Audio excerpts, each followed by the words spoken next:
Greetings everyone, we are the Group 3 and we are going to present to you the sport Ultimate or Ultimate Frisbee.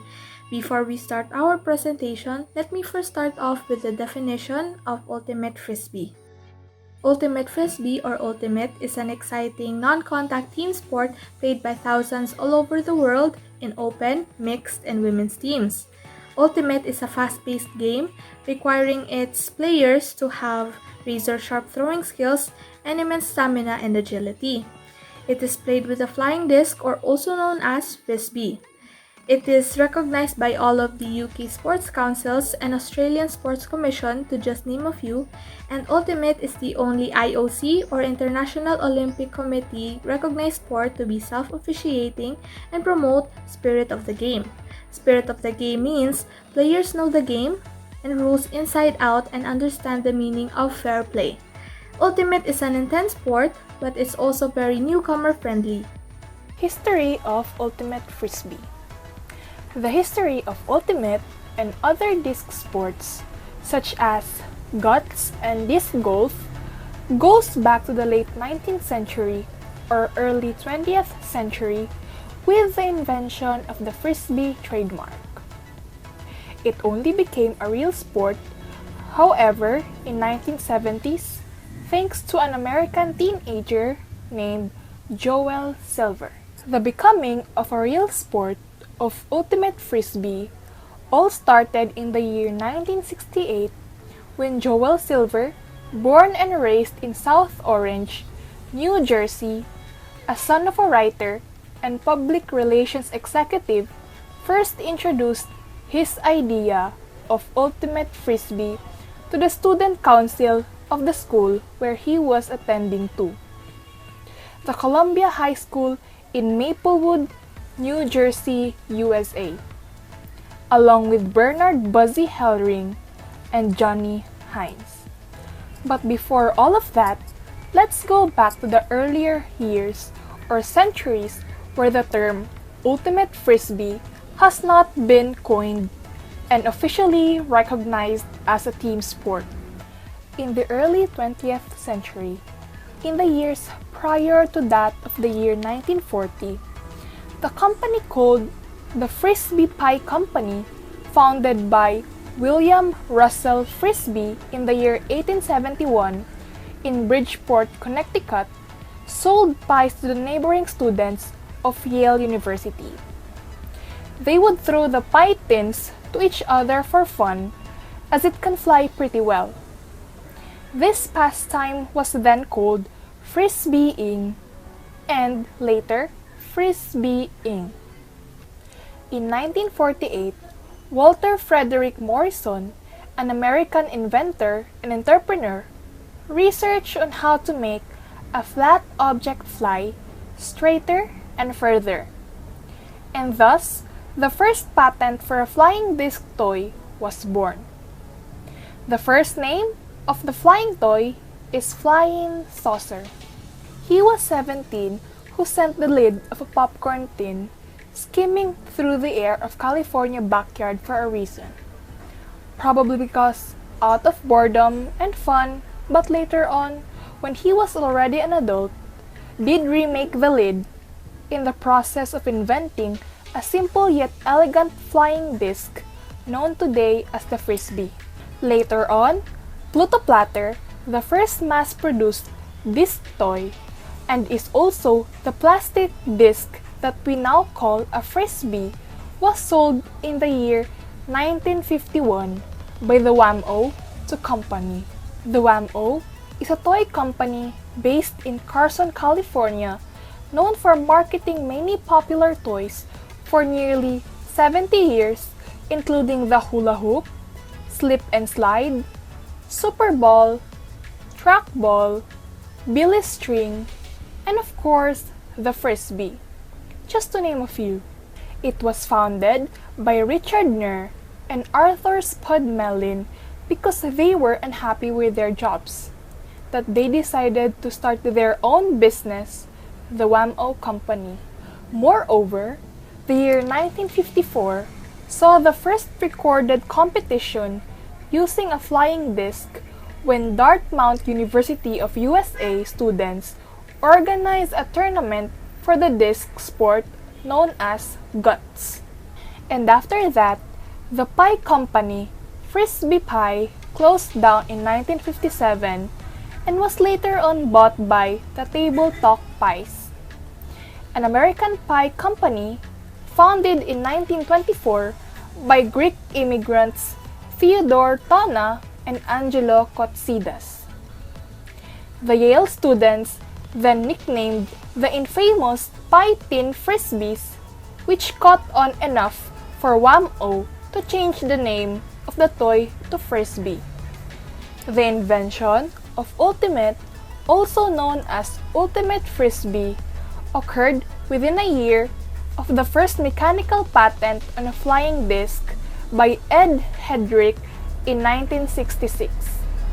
With this, Ed Hedrick was regarded as the father of Frisbee sports. Joel Silver and a couple other students first introduced a Frisbee-based game to the Student Council in the year 1968. The first known game was played between the Student Council and the staff of a school newspaper. The newspaper staffs were victorious in this game. This happened in Maplewood, New Jersey at Columbia High School. In the following year, the first team had been formed. The games continued the following year with matches being played in the evening under the glow of the mercury vapor lights in the school's parking lot. The year after that, Joel Silver, Buzzy Hellring, and John Hines created the first edition rules. The first interscholastic game took place between Columbia High and Milborne High. Columbia won with a score 43-10. The first conference of ultimate teams was created in 1971, which consisted of 5 high schools. On November 6, 1972, in the first intercollegiate game, Rutgers University defeated Princeton with a score 29-27, which is located at the Rutgers University. Exactly 103 years earlier, the two teams battled it out at the same site in the first American football game. Rutgers won in both scores by a margin of 2 points. In 1975, the first organized tournament took place. 8 teams attended at Yale University. Rutgers won yet again.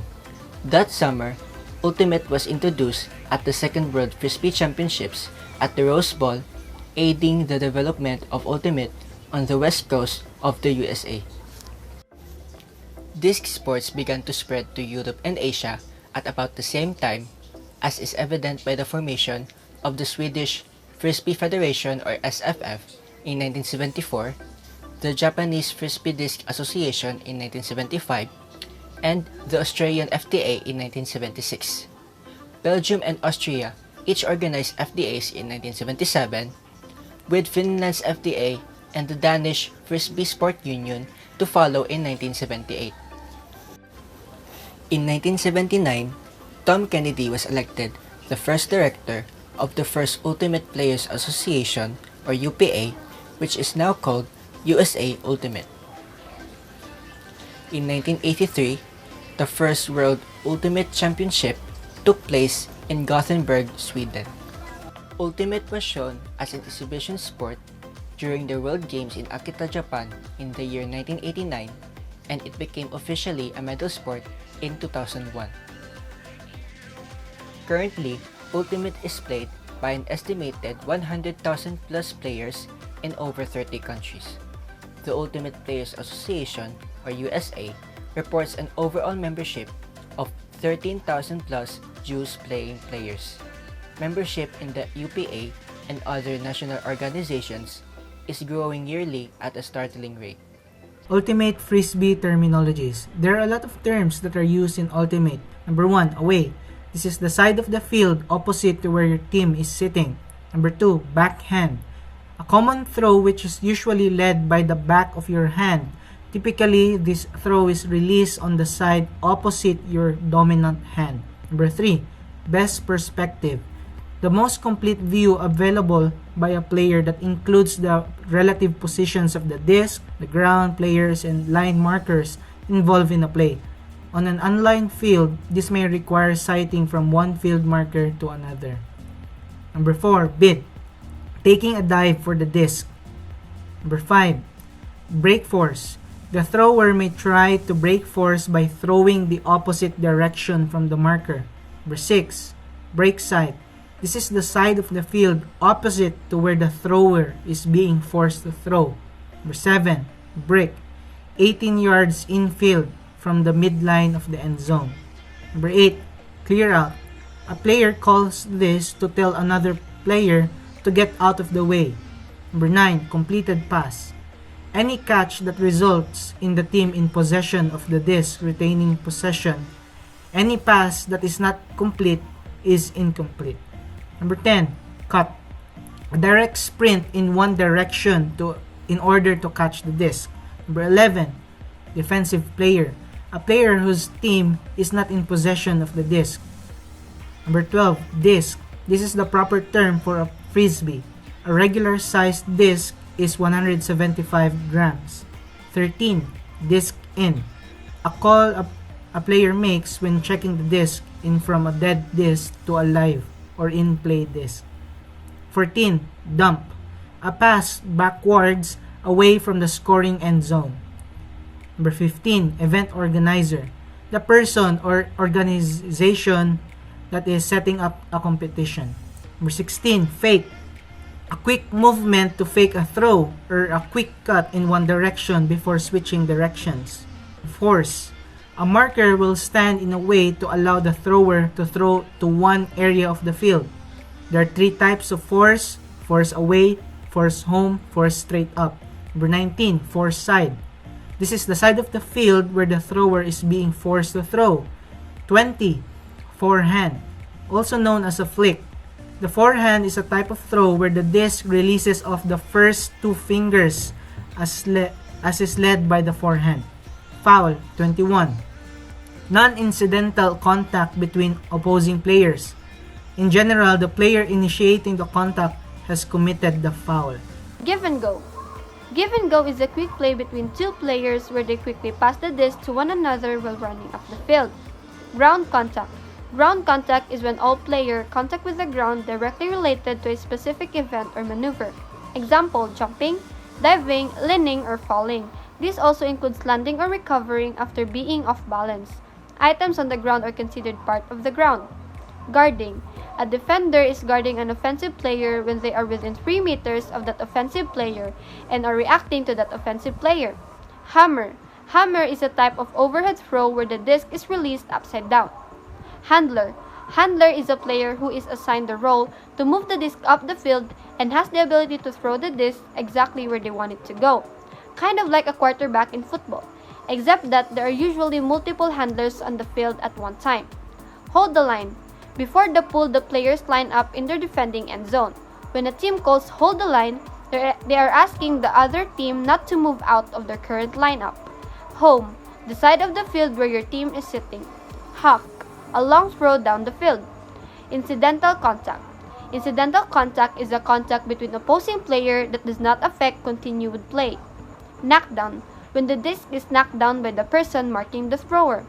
Layout. When a person dives the disc, whether defensive or offensive, is called layout. Legal position. A position established by a marker that does not violate any of the provisions outlined. Line. Line is a boundary defining the playing areas. On an unlined field, the boundary is an imaginary line segment between 2 field markers within the thickness of said markers. Line segments are not extrapolated beyond the defining markers.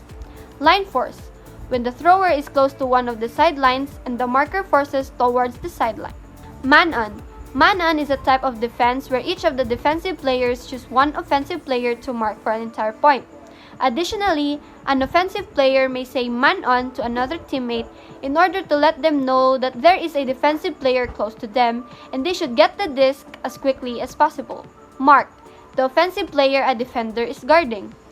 Marker. The defensive player within 3 meters of the thrower's pivot, or of the thrower if no pivot has been established.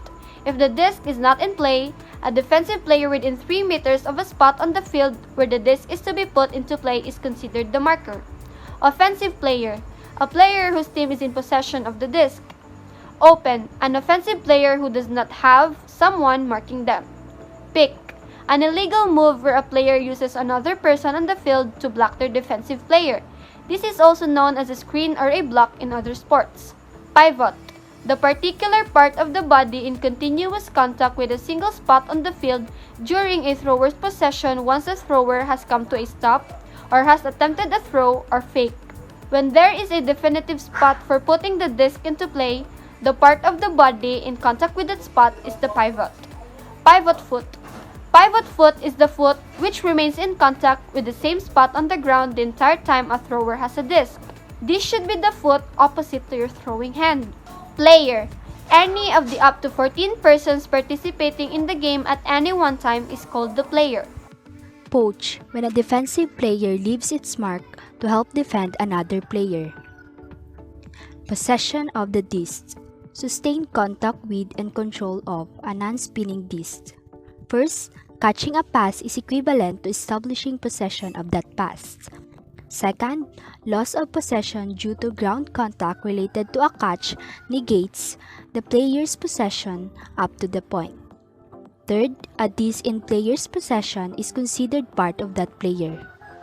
Fourth, the team whose player is in possession or whose players may pick up the disc is considered the team in possession. If the disc is in the air following a legal pass, the thrower's team is considered the team in possession. Pull, the throw from one team to the other that starts play at the beginning of a half or after a goal. It is not a legal pass for scoring and has many special provisions. The player on the pulling team who possesses the disc and signals readiness is the puller. Read. To be able to see where to catch a thrown disc, someone might say, "Nice read."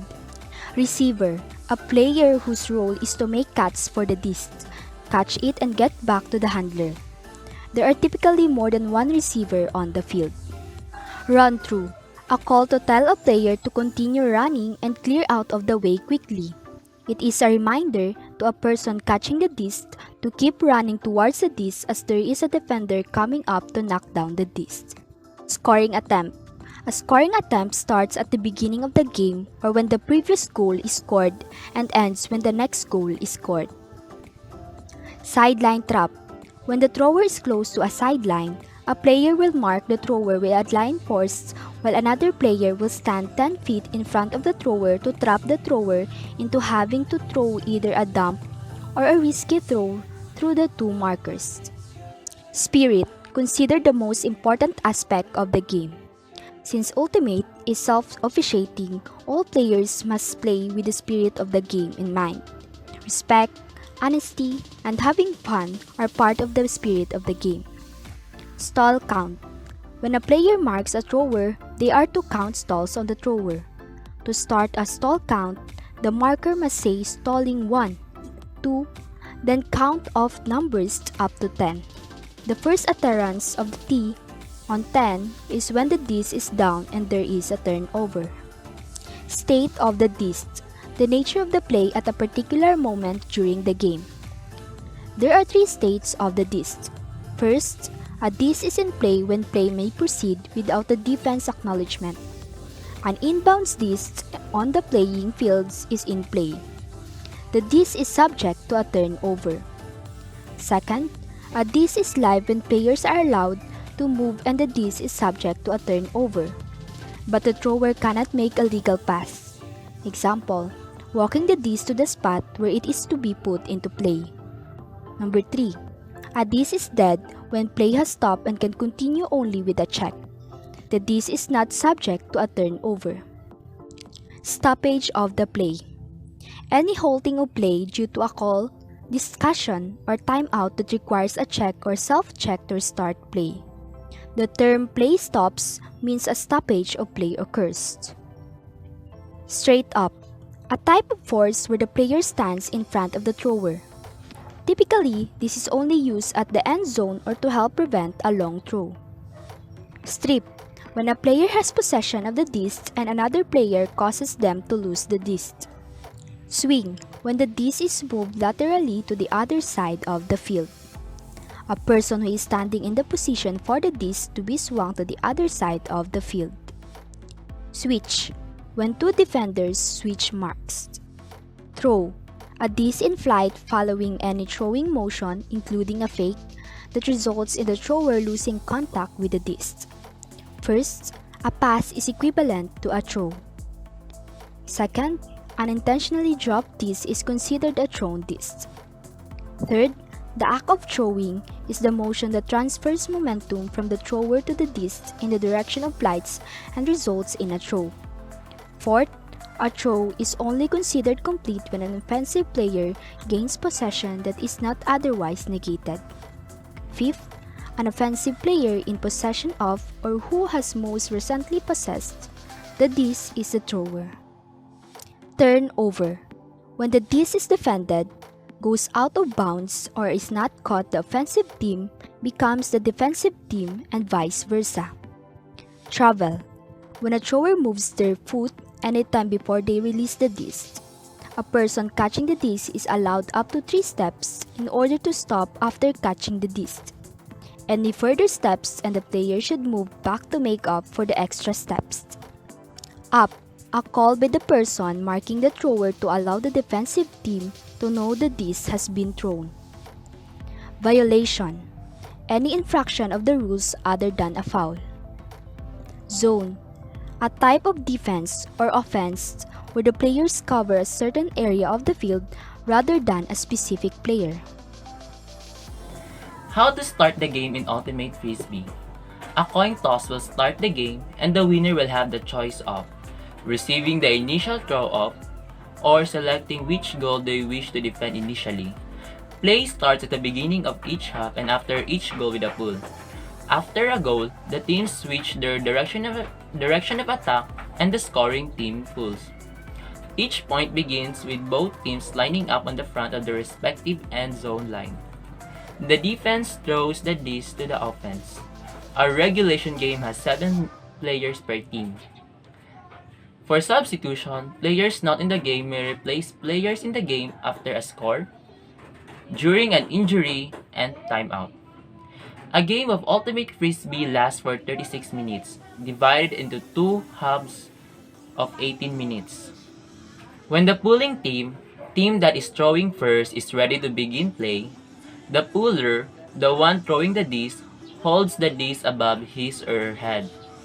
When a member of the receiving team holds their hands above their heads to signal readiness, the pull can be thrown. On the pull, the receiving team does not have to catch the disc to take possession. It can simply be allowed to land. However, whoever touches the disc first, either by catching it or picking it up from the ground, must be the first handler. Usually, the receiving team will designate a player to be the handler before the pull to minimize confusion. If the disc hits the ground and begins rolling, any player on the receiving team can stop its progress without having to become the handler. The teams which has possession of the disc must attempt to move the disc into position so that they may score a goal. The disc may be propelled in any way the player wishes. The disc may never be handed from player to player. In order for the disc to go from one player to another, it must at some time be in the air. No player may walk, run, or take steps in possession of the disc. The momentum of the receiver, however, must be taken into consideration. The player in possession may pivot on one foot as in basketball. The pivot foot may not be changed by the thrower. If the pivot foot is changed, a foul is called. Only one player may guard the person in possession of the disc. For timeouts, each team is permitted 1 timeout per half, each lasting for 1 minute. Timeouts may be called by either team after a goal and before the ensuing throw-off. A team must be in the possession of the disc in order to call a timeout during play. And for the substitution, it can be made only after a goal and before the ensuing throw-off. To replace an injured player, after a period of play, and substitution can also be made during a timeout. In all games, scoring points is a must in order to win the game. In Ultimate Frisbee, to be able to score, all you need to do is to catch the disc in the opponent's end zone. If you catch the disc in mid-air, make sure that when you land, your first point of contact lands inside the end zone. Because if your foot touches the goal line when you catch the disc, it is not counted and will be out. After scoring a point, the play stops, and teams will switch the end zones that they were defending. The score limit is 15 goals.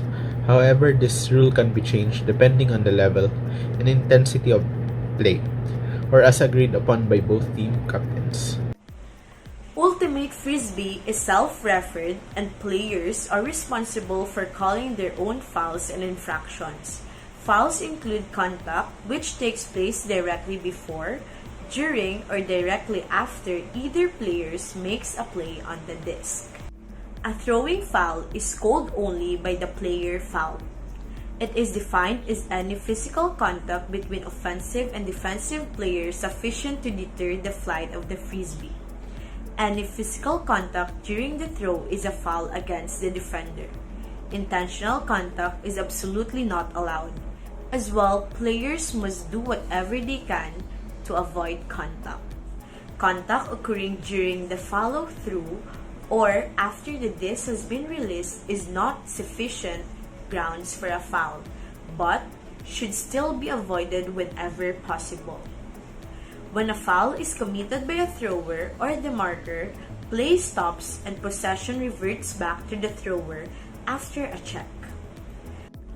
If the thrower is fouled in the act of throwing, the pass is completed, the foul is automatically declined and play continues without interruption.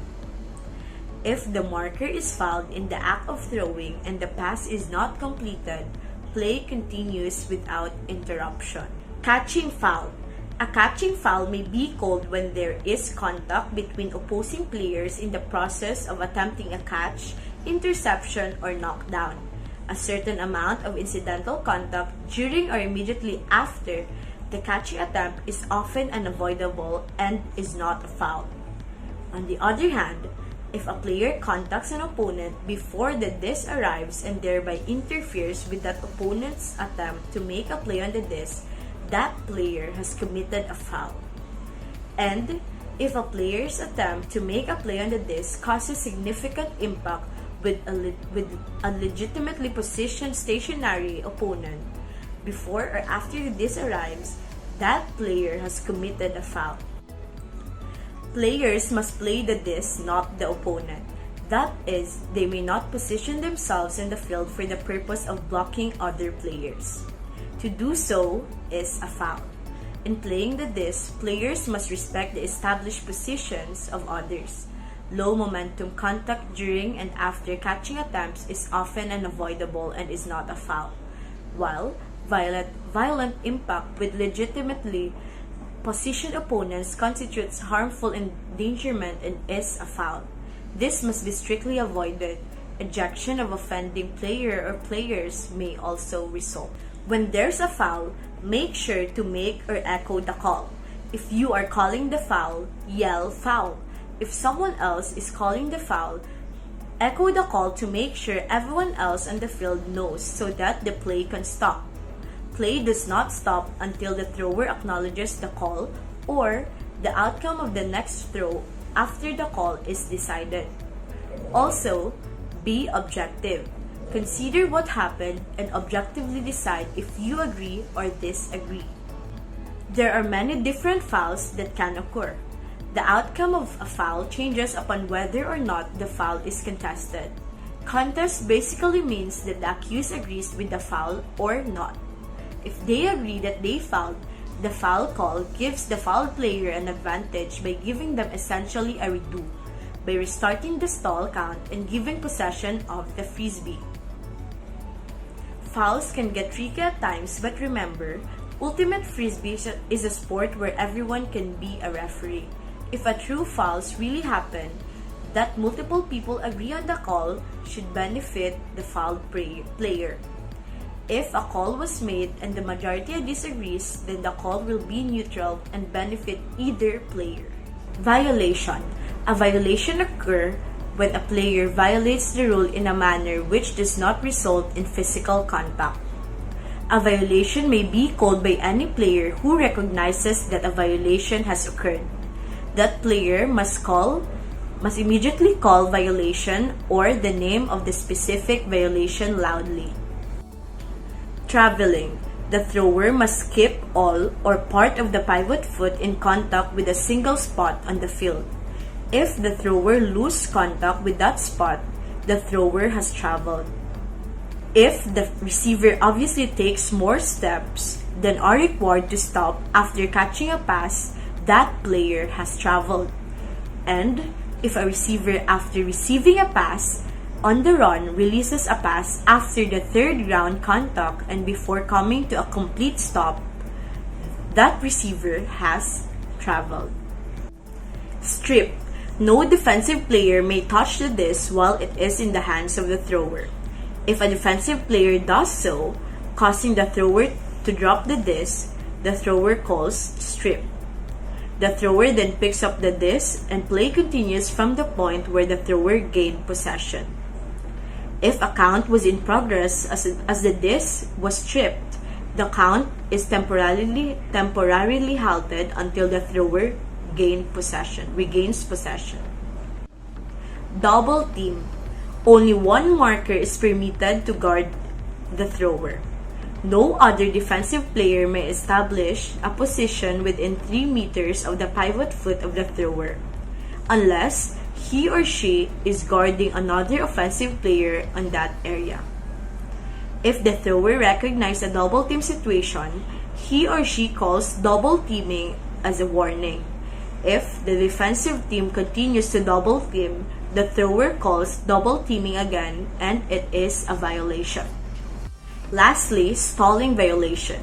A stalling violation occurs if the player guarding the thrower calls stalling and counts out 10 seconds. If the disc has not been released at the end of the count, it is turned over to the defense at that point. Finishing the ultimate Frisbee game. A game is completed when the game total or point cap is reached, or when the time runs out, whichever comes first.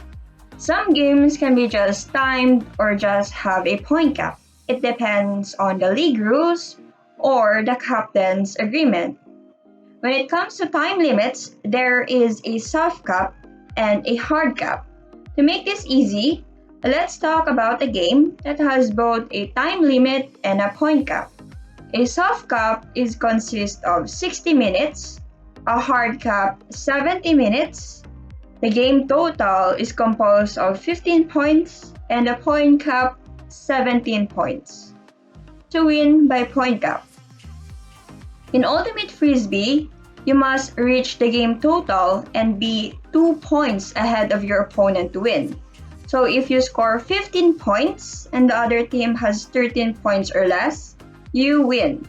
If you score 15 points and the other team has 14 points, the new game total will be 16 points, assuming the other team stays at 14. There is a chance both teams will be evenly matched, and neither team will be able to get 2 points ahead. This is where the point cap comes in. To define, the first team to score 17 points wins. Second, to win by time cap. So say it has been a really long game. Your winning is 12 to 11 and exactly 60 minutes have gone by. This is where the soft cap kicks into gear. This means that although the game is supposed to go to 15 points, it is now win by 2. Meaning that a score of 13 to 11 or 14 to 12 can win the game. But when the teams are very even and 10 more minutes go by and the score is still 12 to 11, the hard cap is called at the 70-minute mark and the team with the most points wins. There is no win by 2 rule anymore. In this case, your team would win 12 to 11. If by chance both teams are tied even when hard cap is reached, the team to score the next point wins. We're now going to talk about the court layout. Ultimate Frisbee or Ultimate Disc is best played on a flat, soft, rectangular grass field, although there are some who execute them indoors. USA Ultimate or USAU which was originally called Ultimate Players Association, was the major official body of this game for 22 years. Then American Ultimate Disc League, or the AUDL, was formed in April 2012. With this, there are two sets of field dimensions for this game. The first one, or the default dimensions, belong to USAU, followed by the AUDL version. All field lines are painted 4 inches thick. The size of the field in the USA Ultimate is 100 meters by 37 meters, while the size of the playing field proper is 64 meters by 37 meters. On the other hand, the American Ultimate Disc League expands the field size to 110 meters by 49 meters and the playing field proper to 74 meters by 49 meters, or 80 yards by 53.3 yards, which is almost equal to the size of an American football field. In addition, the longer side of the playing field proper are called sidelines, while the shorter side are called the goal lines. End zone. End zone is the extended area at both ends of the playing field. When the offensive team completes a pass at the end zone of the defensive team, the offensive team scores a point. In USAU's version, the end zone has a depth of 25 yards or 23 meters. Meanwhile, in AUDL, it has a depth of 20 yards or 18 meters. This video is a portion of the World Games 2017 Ultimate Gold Medal game. This is USA versus Colombia. That area over there, the extended area, the rectangle one, that is the end zone. And since USA was able to complete a pass at Colombia's end zone, they scored a point. The midfield mark is marked with a circle containing a cross, and it is used to place the disc to resume play after it goes out of bounds in that area of the field. In the USA Ultimate, the midfield mark is located 32 meters from each goal line towards the playing field, while in the American Ultimate Disc League, the midfield mark is at a distance of 37 meters from each goal line towards the playing field. Brick mark. Brick mark is a circle mark with a cross.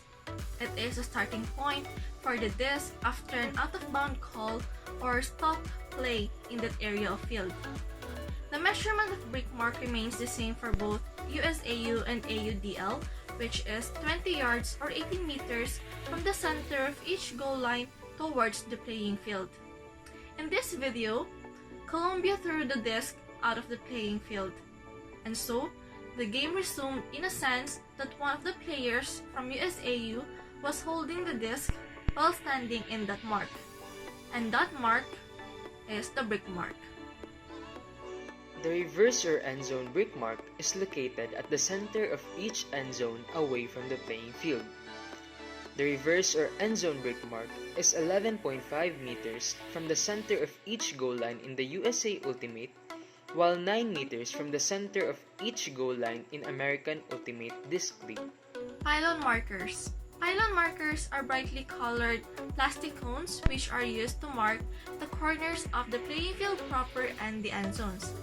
In USAU, there's a total of 8 pylon markers, while in AUDL, there's an additional 2 pylon markers to mark the center of the outer line of each end zone, which gives us a total of 10 pylon markers for AUDL.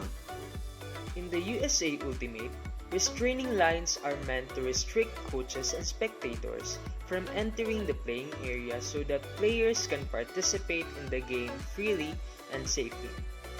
These lines are additional lines that are marked 3 meters and 5 meters beyond the sidelines and the outer end zone lines respectively.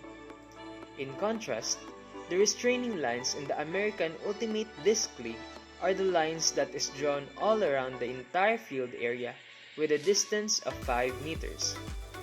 Also, active players and officials can occupy the area between the sidelines, end zones, and the restraining lines, but the spectators have to remain behind the restraining line. So now we will proceed with the values behind the sport. The first one is non-violent conflict resolution. Self-officiation in Frisbee precludes the necessity for referees and forces players to learn, to discuss, and agree upon an outcome of a play without the ability to turn to a higher authority. In this way, conflict and misunderstanding can be prevented if complaint will be made, thus making the whole game less violent compared to the other sports. The second one is teamwork-focused gameplay. You can score without passing it to a teammate. Teamwork is really crucial to any game, and Frisbee ensures that attaining camaraderie among your team will be the key to attain success and win. Next, for the values behind Frisbee sport is we have gender inclusiveness. Frisbee is the only major team sport to have women and men playing on the same field together at the national and even international championship level of play. And take note that we have many different gender identities. Male and female are just per sex, but gender has many inclusions. It includes also male and female, but additionally, we have transgender, gender neutral, non-binary, agender, pangender, genderqueer, two-spirit, third gender, and all, but none are combination of these list. So inclusiveness, it means inclusion, or it is the state of being included in a particular group or within the team in a Frisbee sport. Therefore, gender inclusiveness or gender inclusion, it is where we can find gender equality in a Frisbee game. It is the concept that all services, opportunities, and establishments are open to all people, and that male and female stereotypes do not define societal roles and expectations. Because unlike other sports like basketball, so we have basketball for girls and basketball for boys. We have also baseball and softball. Baseball are for boys and softball are for girls. And we have badminton for girls, badminton for boys. So these are the team sports that separates genders, but for Frisbee is that it accepts or it considers that all genders can play in a one game or in the same field. It is even in national games or international level of championships or tournaments.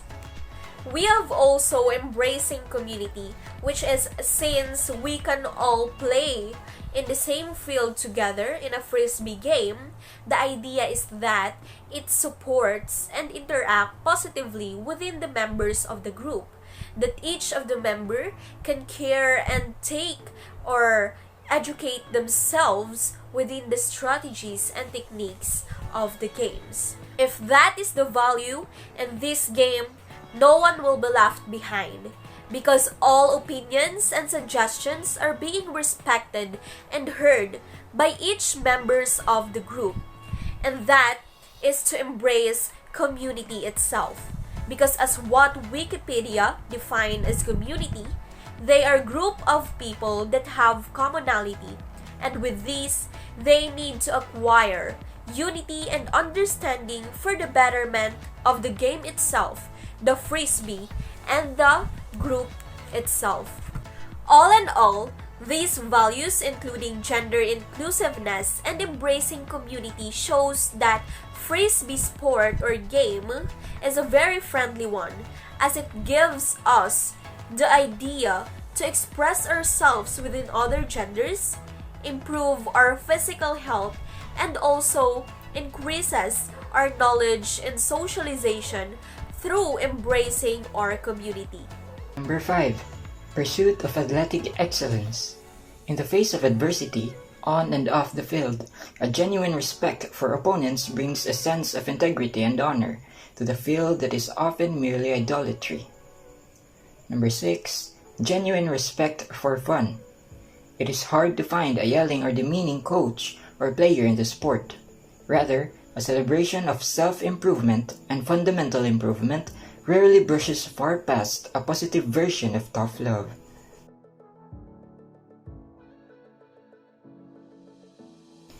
Many players practice throwing stationary throws, but in games your cutter is constantly moving.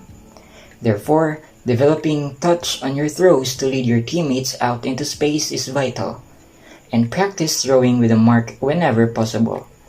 Even open-side throws with a mark can be daunting for a new player. Here are some steps to practice and enhance your throwing skills. First, grip the frisbee in your fist. Your thumb should be on top of the frisbee. Your index finger should be against the edge and your remaining fingers should touch the underside. Next, stand with your feet at a 90-degree angle to your target. Your right foot should be in front if you are right-handed, and your left foot should be in front if you are left-handed. Then, curl your wrist slightly back towards your body as you hold the frisbee. Your elbows should be pointing up and outward. Step 4. Point the frisbee at your target. Usually, you are throwing your frisbee to another person, so you will want to aim your frisbee so that your partner can catch it easily. Next, move your arm forward quickly. Straighten your arm and, as your arm is almost fully extended, flick your wrist and release the frisbee out towards the target. For the final step, release your frisbee with the appropriate amount of power. Too much power or too little will cause the frisbee to hit the ground, wobble, or fly wildly. Power throwing a disc is one of the most fun skills in any sport to acquire. In Ultimate, power throwing can make you a deadly threat, with the ability to put the disc anywhere on the field. You can use any type of throws when acquiring this skill, but the forehand throw is commonly being done because of its capability to stretch the shoulders and arms. So here are 8 tips to acquire a powered and long forehand throw. First is to have a proper grip. Create a pistol shape and put your fingers against the rim and make sure to leave no space between the rim of the disc and your fingers. Make sure your thumb holds down to the flight rings of the disc. When locking the disc, make sure it reaches to the end of the disc and pulling it to the opposite side of where you're throwing. Second tip is to stand wide. Don't get used to stand in a comfortable and shoulder width stance. Instead, get a wider stance for more movements.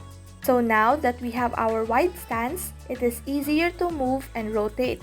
To be able to rotate while also following the rules of the game, the third tip is to twist or let the heel of your foot, whichever foot that is in your preference, up off the ground and let your hip turn to acquire more power. Now that we are rotating well, the fourth tip is to wind up from our shoulders to load up the force in preparation for a power and long throw. Make sure to try to get your back facing upfields. During that wind up, the fifth tip is to let your elbows reach shoulder level. Some swing their other arm to create a build-up when power throwing, but you have to be mindful to avoid fouls. Then, turn your shoulder and hips, and it is really helpful to lead it first with your elbows to cue good mechanics to let that throw come through powerfully. The next tip is to throw the disc at a downward angle. It is important to use this detail because when power throwing, the disc will have a tendency to turn like this because of its rotation and it is traveling against the air, and it has generated more force causing the disc to lift. To compensate the movement, we have to throw it in such way. At that point of release, there would be a tendency that the disc might tip over because of the tendency to roll your wrist back at its first position. To avoid this, follow the seventh tip, which is to release the disc and make sure to try to get your thumb pointing at the ground. The final tip is to let your spine be the axis of rotation. It is much effective if you are tilted but let everything pivot around your spine.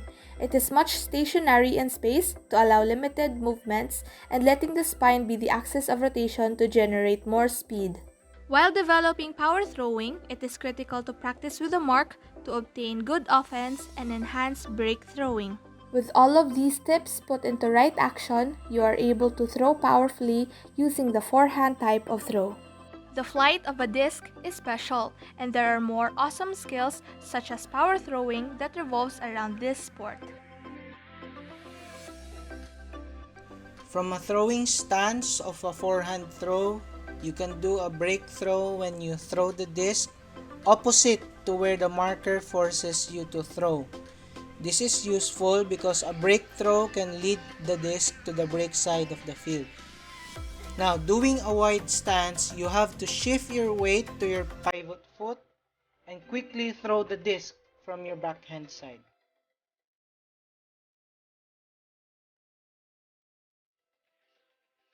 We would like to introduce the two types of throw used in the sport Ultimate Frisbee, the backhand and forehand. And later on, explain how to use these types and provide tips as well for effective disc throwing. The backhand. It is the type of throw that most people know. Maybe it's because it's not a complicated thing to do, or players, whether they're beginners or expert, just love holding the disc in a similar way of shaking hands. Yes, shaking hands. It's because in backhand throwing, you need to have a firm grip on the disc with closed fist. Fingers wrapped around the rim and thumb on top, but not straight out. You wouldn't want the disc to be wobbling around. That's why I had to emphasize the firm grip on the disc itself in order to create an effective snap and spin. Although beginners tend to hold the rim like this, it's completely fine because it's just the natural reflex of a beginner. But they might want to avoid that habit when playing any official games, because the better way to do the backhand is by putting fingers other than the thumb on the internal or middle part of the disc, especially to the players who have smaller hands. Now that we've finished discussing the grip, let's now discuss the wrist rolls in this type of throw. Just like the second type, which is the forehand, the wrist is one of the most critical parts in the backhand. The motion here is keeping our palm back and going this way. And with this, you're leading your throw with the back of your hand. To bring more spin, you might want to bring your hand back more and have it curled this way and snap forward. It really takes practice to master the skills in Ultimate Frisbee. And to do so, the most basic things that you can do are first, stand straight, and second, throw the disc straight up like this. And you know you're getting a lot of snap and spin when you catch the disc and it pulls on your hand. You can do this drill by yourself and whenever you want. And this is going to add power in your backhand throw. In order to utilize the whole body for Ultimate Frisbee, one needs to remember things regarding his or her posture or stance whenever he or she throws the disc in official Frisbee games or even during practice games. First, one needs to remember that the feet should be about shoulder width apart in line with your target and should enable a rotational twist of the waist upon throwing the disc forward. Also, don't put your other foot in line with your foot at the back because there's a tendency that you may get off balance. Bring it slightly up and across, and you now have an athletic base with power and still have the ability to rotate. Third, we're going to talk about the ways in order to gather the power of momentum. It's not necessary to bring the whole body back in gathering momentum because we're going to lose sight of the opponent in front as well as our teammates. And we wouldn't want to injure others, right? That's why, always remember to keep your eyes on the field, bring your elbow forward upon bringing the disc inwards to gain momentum, and elbows backward, wrists snapped forward, and you now have a backhand throw without too much body motion. Fourth, let's discuss about the tips on how to improve the backswing prior to the release of the disc. Let's bring this disc again at the back and not on a loopy or loose arc, and drive the elbow once again forward and finally rotate the core. you might want to tighten your core, which is the waist area, to make the snap a little faster. So that's basically it. Here's a quick recap of the informations I have just said. First, hold the disc firmly with all the fingers on the internal area of the disc, thumb resting on the rim. Second, for effective disc throw, practice on some wrist rolls and flicks. Third, practice by throwing the disc upwards. Fourth, observe proper distance in between your legs when doing a disc throw. And fifth, don't put too much force when twisting your waist or your core. Just relax when you try to gain momentum, and you'll have a good time playing Ultimate Frisbee. The forehand, also known as the flick. To throw a forehand, you'll have to flick your wrist forward while keeping the frisbee parallel to the ground as it moves toward your opponent. These are the 4 steps on how to flick. First, imagine there is a door directly above you, and to open it, you must turn a doorknob with your arm in an L-like position. Practice this a few times. Notice that you are using your wrist entirely to do this. Second, grip the disc correctly. Make an L with your thumb and pointer or middle finger. This is the form most Ultimate players use. First, put the rim of the disc in the crotch of your middle and ring fingers. The right side of your middle finger will rest on the inner rim of the disc while your thumb bends over the top to take hold of it. Third, get in the proper stance. Once you've got the grip down, you've got to step out with your feet slightly more than shoulder width apart, pointing toward the receiver. Your knees should be slightly bent to help you maintain your balance and to gather power. Now, bring the disc back with your dominant hand while shifting your weight toward your throwing foot so that about 80% of your weight is on your throwing foot, while 20% of your weight is on your other foot. Move the disc back behind your elbow and keep the disc at a slight downward angle while moving it forward. Lastly, throw the disc. Now, flick your wrist as you move your throwing arm from the outside to the inside of your body. The power should come from the shoulder, passing naturally through the elbow and into the wrist, allowing the disc to spin. After you release the disc, make sure to point after its flight path with your hand, keeping it level with your palm up. Continue to look at the receiver to make sure that your disc is headed on the right path. Throwing other forehands. First, throw the high release flick. This is the same as a regular forehand, except you throw it above your shoulder, flicking your wrist and raising your arm on release. Second, throw the low release flick. This is essentially a very low forehand. Third, throw the pizza flip. This is used mostly for faking. Catching every disc that comes your way helps your team win games. In Ultimate Frisbee, there are 2 basic catching techniques that every player must master: the two-handed and one-handed catch. Two-handed catches can be divided into 3 categories. First is high catches when the disc reaches above the shoulder.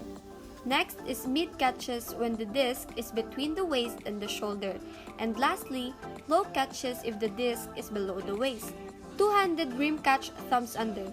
This is ideal when a disc comes above the shoulder height. The catcher should focus on the leading edge of the disc and should grab it on either side of that leading edge. The catcher should be aware of the angle of the disc and grab the rim accordingly. Angle their hands to make full contact with the rim.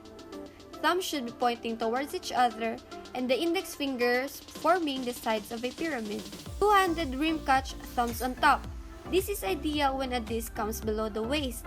Thumbs should be pointing directly towards the disc and the finger towards the ground and angled inwards towards the other hand.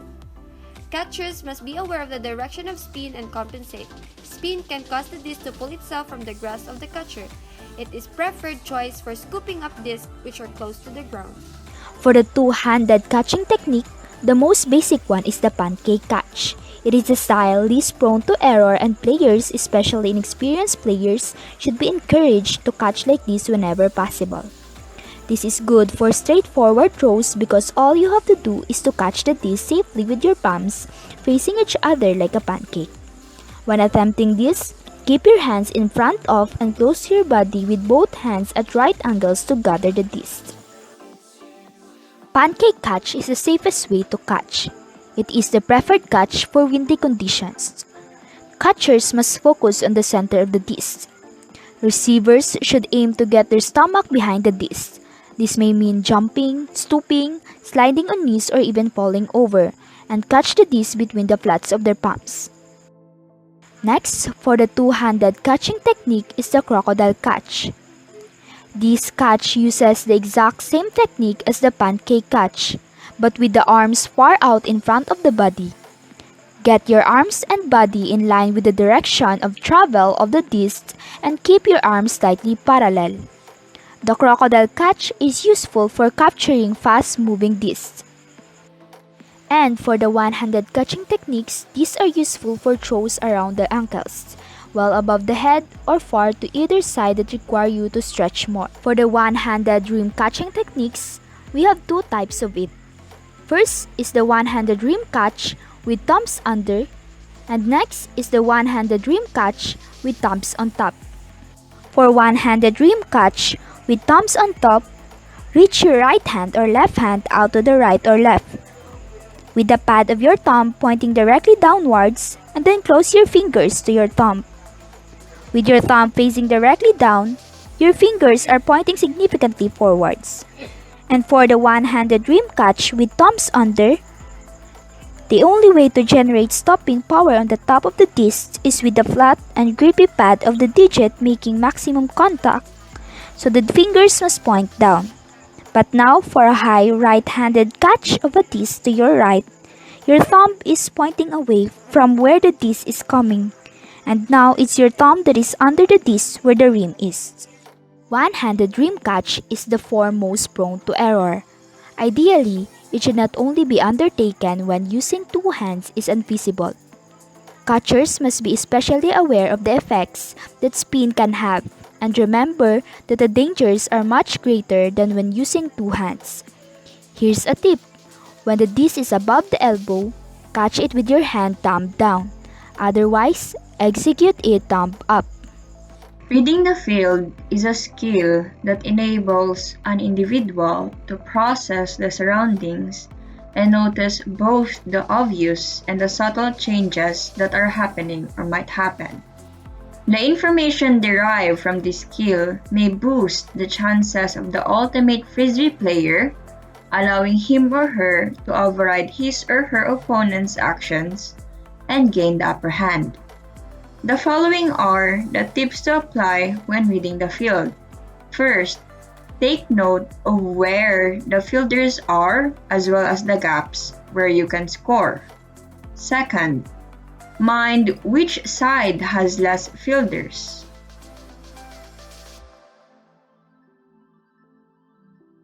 Third, visualize the throw before putting it in action. Determine whether the receiver will catch it or not. Reading the field is important whether one is the receiver or the handler. Just knowing the people's actions around the player and the options that he or she can use may help him or her play ultimate Frisbee better. Mental processing speed is the ability to make actionable decisions based on the information you gather from reading the field. At first, your mental processing capacity will be taken up with simple tasks such as holding the force, staying on the force side on the fence, and figuring out where to cut and where to clear. Once those tasks become second nature, you free up more room to start to free up more capacity to analyze other pieces of information. Is the player with the disc a good thrower? The disc just got dumped backwards. What does that mean for the player arm guarding who is too far downfield? In mental processing speed plus the capacity, you should get more game repetitions or practices for you to analyze all of your question and process the answers while doing all the drills. By this, you can think a better strategy, techniques, on how to play better, and it can increase your mental processing capacity. Eventually, if you think you can be more productive and can think critically if it is a live play, then look for opportunity to do match up with your friends. But imagine you have found 13 friends to play for, plus you is equal to 14 players because a regulation team needs 7 players per team. With this, it can help out to know for the real possibility when you can read the field and process what is happening next. One of the basic skills in Ultimate is endurance. Endurance in Ultimate cannot be understated. This sport requires long runs, cuts, sprints, and other cardio-taxing movements. Endurance exercises includes activities that increase heart rate and breathing such as walking, jogging, and many more. Endurance is an ability to remain active for a long period of time. So, having a sufficient endurance allows a player to execute a multitude of skills and processes that Ultimate demands at 100%. The eighth most important skill is defense. Without defense, the opposing team could score easily. It is a mix of mental discipline and physical ability. So, under defense is marking. Marking is a basic skill in defense. The marker's job is to limit the range of throws that the thrower can make. So here are the steps on how to mark. How to mark. First, get into position quickly to make the thrower uneasy. Second, keep your knees bent and shoulder width apart in order to stay balanced and mobile. Third, shift and bend your legs to maintain balance. Fourth, since the thrower only has 10 seconds to grab the frisbee before it is released, begin the skull count by saying stalling 1 and so on until the number 10 in 1 second interval. Fifth, yell up if the frisbee is released to alert your teammates. And lastly, if the stall count comes into the utterance of 10, a turnover happens. In order to properly defend, the defender has to know various techniques of cuts. Cuts causes separation between the handler and the defender. If the defender is aware of various cuts, defending the goal would be easier. Cuts are basically a sharp change in direction. We will show you 2 kinds of cuts a handler may use. There are different types of names for these cuts, but according to Rise Up Ultimate, there are basically 2, the commitment cut and the shoulder cutting. Commitment cut. It is a commonly taught style of cutting. Drive in one direction and cut or move into another direction in the shape of a V. The goal is to let the defender commit in one direction, then change direction and go the other way. Next is shoulder cutting. It is a more dynamic way of cutting. First, sprint on someone's shoulder so they are going to change their body position and shift their hips on one way. Then, if they turn their hips in one way, go the other way. We just showed the basic cuts a handler may use. There are still other strategies of cuts player may use according to their team strategy or team play. Speed. Speed is also an important skill to acquire in Ultimate Frisbee. Having enough speed may lead you to success even if you're lacking in other skills. However, mastering other skills may overcome your lack in speed. But having the speed will instantly make you impactful inside the court. In offense, having the speed will allow you to quickly pass or receive the disc. Meanwhile, it will allow you to block for defense. In offense, being 1 or 2 steps ahead against the team will give you the window to pass the disc, while in defense, it will allow you to block or catch the other team's disc. Always remember that in Ultimate Frisbee, being 1 or 2 steps ahead against the other team will give you a big advantage in the game. Having control over your speed would be a great help too. Changing your speed from 100% to 0 or vice versa from time to time will make you unpredictable. It will make the other team keep on guessing, which will surely help their team. Mental toughness. Having a strong mental game allows you to play at your peak talent consistently. Ultimate is really easy to play when everything is going well. Playing on a warm, sunny, and wind-free day when you are healthy and full of energy allows you to execute all of the tools we have discussed. When you or your team starts to play poorly, the rain starts, the wind picks up, or other factors like playing in front of certain people, when players alter their game. They might lose confidence in their throwing, allow stress to slow down their mental processing speed, or drop a disc because they are distracted. The ability to play good ultimate when things aren't going well can make you a better player than somebody that has more talent than you, but is prone to moments of lapses.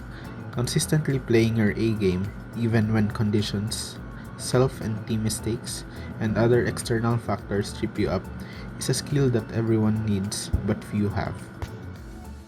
To summarize, these are the 10 most important skills in Ultimate Frisbee: general throwing, power throwing, break throwing, catching, reading the field, mental processing, speed and capacity, endurance, defense, speed, and mental toughness.